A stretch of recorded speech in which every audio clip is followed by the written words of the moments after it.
Welcome back to my channel. Thanks for your comments again.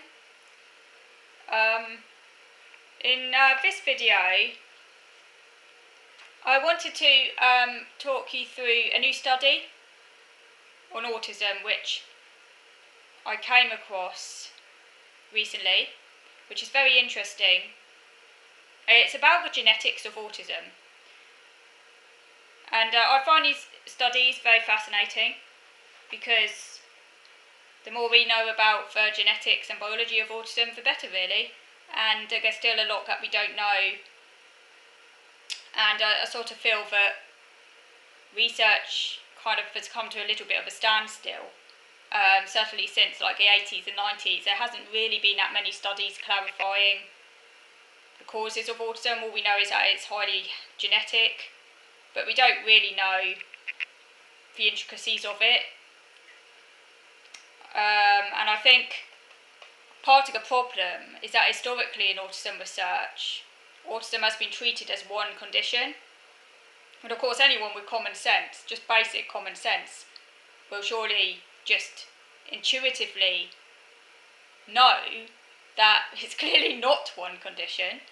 But science has kind of treated it like one condition but on a spectrum. This idea that all autistic people share the same fundamental biology, but there are differing intensities, and it's like a sort of spectrum, you know. But obviously that's clearly not correct, that autism isn't one condition. It's clearly, as this research study says, a mosaic of different conditions. It's not one puzzle, in other words. There are many, many different pieces. Sort of gallery of mosaics, as the study describes it, of different pieces, different shapes, all with their own genetic profile and biological underpinnings, ultimately resulting in different life experiences and outcomes.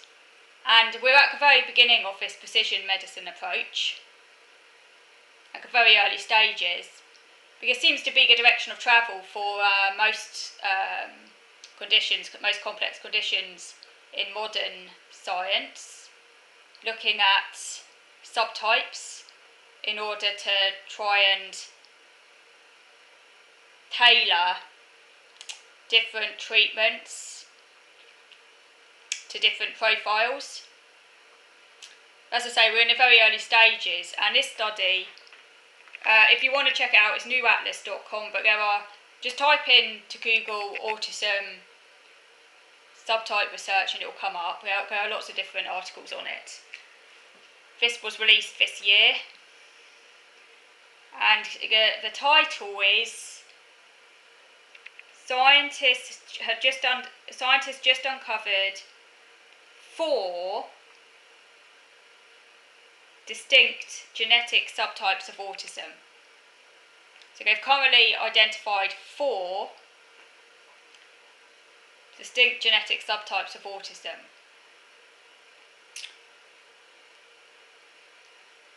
So they're completely different genetic groups. You could take 2 people with autism and it doesn't mean that they have the same genetic underpinnings. But as I say, they've currently identified 4, but they make it very clear that there are likely actually to be more than 4. This is just the beginning. These are kind of large-scale macro groups, and there are going to be further subtypes within each group. Each group can be further narrowed down into smaller and smaller groups. This is just like a start. It's very crude.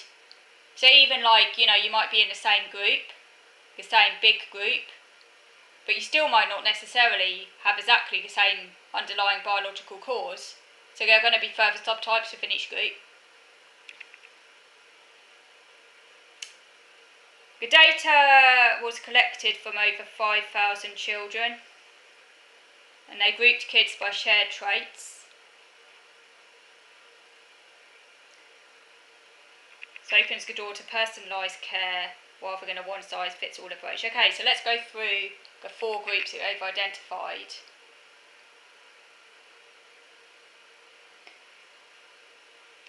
The first group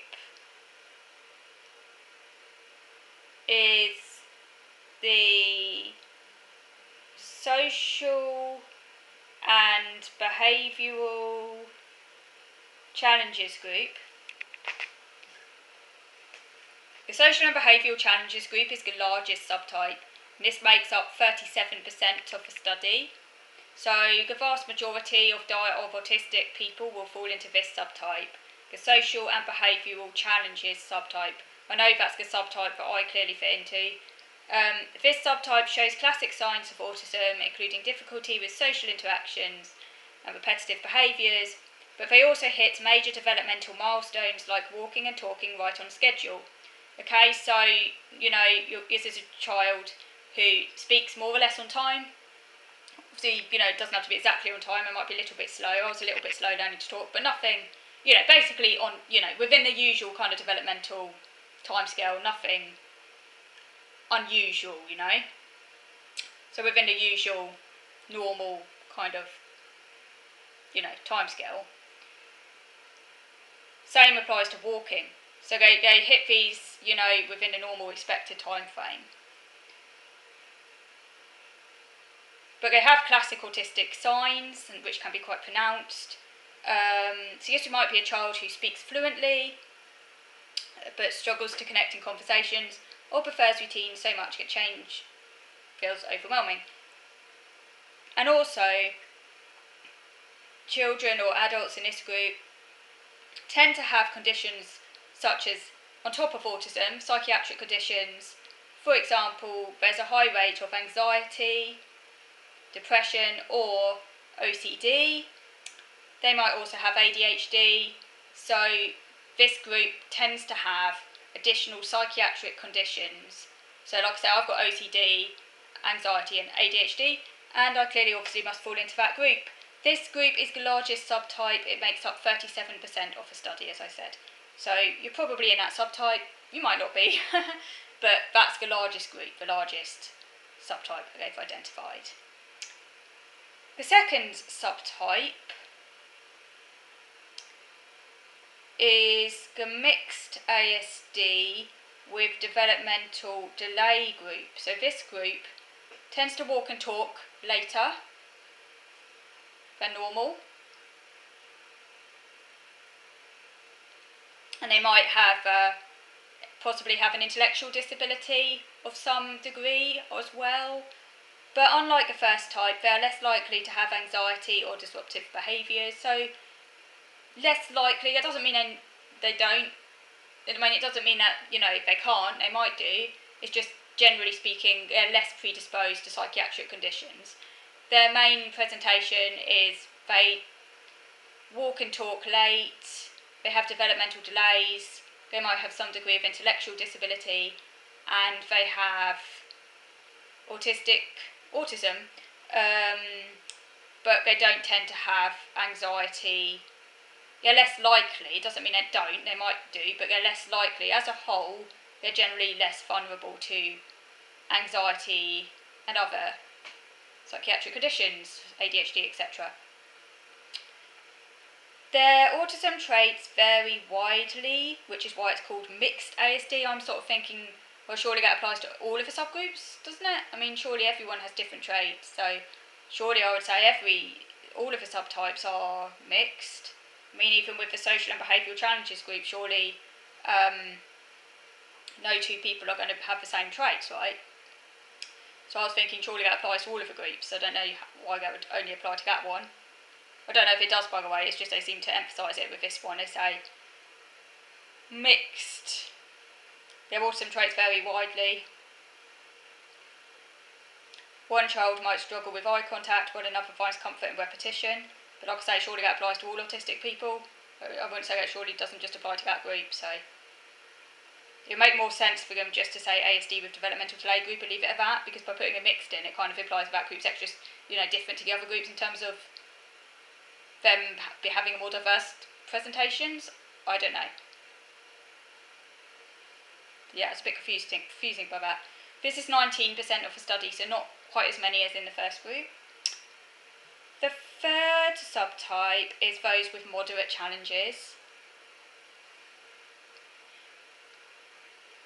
Their autism traits are present but dialed down, so In other words, their autism traits don't tend to cause so much impact again in the other groups. They're a bit dialed down, milder, in inverted commas, but it makes it very clear that just because this is the least impacted out of all the groups, it doesn't mean that their challenges are actually mild. It's all relative. Remember that relative privation thing I talked about, they're not actually mild, you have to be careful with that word. They're still impacted, it's just they have less things going on in their life. They might, for example, prefer routine, but they can blend in more easily with peers, so they might essentially mask better maybe. They might more likely to have friends, and generally speaking, maybe, are less challenged, basically, like maybe more likely to be able to go to work and, that sort of stuff. They typically reach their milestones on time, but unlike the social and behavioural challenges group, they rarely face additional psychiatric conditions, so they're not likely to have anxiety, OCD, other psychiatric conditions, ADHD, things like that. They're less likely. They make up 34% of the study, so only slightly less than a social and behavioural challenges group. And then finally we have number 4, and this is the broadly affected group. The broadly affected group has the most extreme presentation. They have delays in walking and talking, like with the developmental delays group. They will have intellectual disability of some degree, like with the developmental delays group. But they also struggle very profoundly with communication and interaction, and they have more intense repetitive behaviours, and they also often face anxiety, so they also often have psychiatric conditions on top of their delays. So this is the most extreme group. I guess probably mostly in level 3 to use the American system.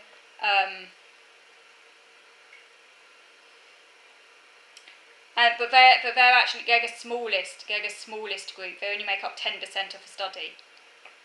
So they're the most extreme, as I say, what is often called profound autism, or just very, very extreme. Okay, I'm going to move over to video number 2 now to carry on going over your study. So, moving over to video number 2 now.